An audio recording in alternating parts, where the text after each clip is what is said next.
mawlidu muazzamu mubarakun muhtaramu tazimu yanatimu ala zawi taqaddumi. weer wi itam da ci daa ñaax ñëpp ne leen dee leen ko dundal, dee leen ko fonk, di leen wax itam tuyaaba yu rëy yi nga xam ne moo ci ne.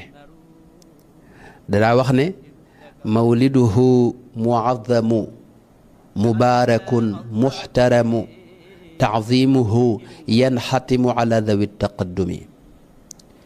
wax ne guddi gi yonente bi sallallahu alayhi wa sallam feeñee bis bu màgg la, bu ñu màggal la itam, bu ñu barkel la, bu ñu warmaal la itam, bu mata warmaal la itam.